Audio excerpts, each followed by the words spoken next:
At approximately 2300 hours or 11 p.m. on April 1st, the IDF struck a convoy of 3 vehicles owned by World Central Kitchen and driven by World Central Kitchen employees as they traveled up Rashid Road in Gaza. 7 of those World Central Kitchen workers became casualties. How do I know this? I'm friends with Paul Wagner. Paul works for a Florida-based NGO, or non-governmental organization, that has actively been working in Israel and Gaza to feed people and keep the humanitarian crisis at bay.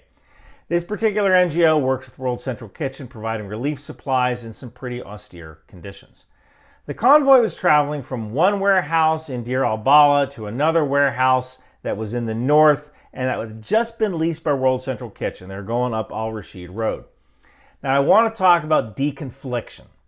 People think of air corridors when they think of deconfliction, but it works on the ground as well.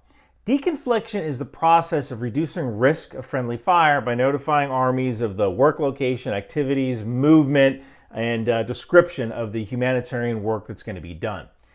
The location of the World Central Kitchen vehicles, the description of the vehicles, the time of departure, route, destination, that have all been deconflicted with the IDF. We know that for sure. So the IDF knew that 3 vehicles would be traveling from one green zone safe listed building to another green zone safe listed building.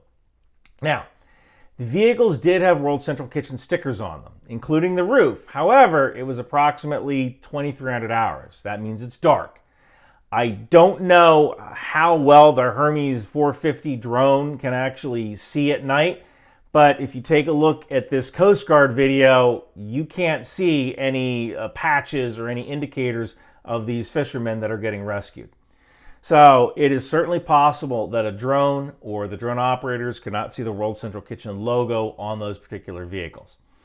Also note that when doing targeting, sometimes things get mixed up. Someone says shtaim instead of shalosh, and that gets written down on a piece of paper and put in front of a drone operator on the do not target list.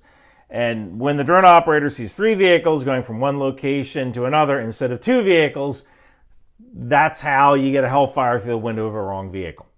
So maybe they got a cell phone ping from Daddy El Baddy at the World Central Kitchen warehouse, and oh, hey, he must be leaving in that convoy. That's certainly possible. But I can tell you that this stuff happens sometimes, because I built the software to either make this happen or prevent it from happening. And if you've got 3 vehicles in a convoy and 2 of them are kind of bulky because they're armored, it means there's pretty important dudes in there. And the permission to strike goes all the way up the chain of command. I made a video about this before. You don't just target a vehicle for the lulls. That deconfliction list is checked. And it says shtaim instead of shalosh. And now, hey, fire it up. So this was intentional. Multiple people have to be notified when you fire a missile like a Hellfire. It's a $150,000 missile. So this is intentional, but it sure as hell was a mistake. Mistakes happen. But the problem is that now, when people from NGOs or non-governmental organizations report their location to the IDF, they have no way of knowing whether they're going to be safe. So this means that World Central Kitchen has had to suspend operations in Gaza, and this just makes the humanitarian crisis worse. So how do we prevent this from happening? How do we make it safe for World Central Kitchen and other NGOs to operate inside Gaza? Well, ideally, these vehicles should have infrared strobes when traveling at night. These would be lights that could be picked up on night vision. Ideally, the IDF could issue multiple strobes to aid organizations, and then just every day they give them a new pattern. You know, one day it's a cross, one day it's a diamond, one day it's a triangle. And that way, if Hamas is trying to use perfidy to pretend that they're an NGO, they won't have the correct symbology on the top of their vehicles. Hamas is not beyond using perfidy to pretend to be an aid organization to go from one place to the other. So by changing the pattern every day, the IDF can be pretty darn sure that they're looking at a legit aid organization, because only that aid organization for that day has the right codes. So now, look,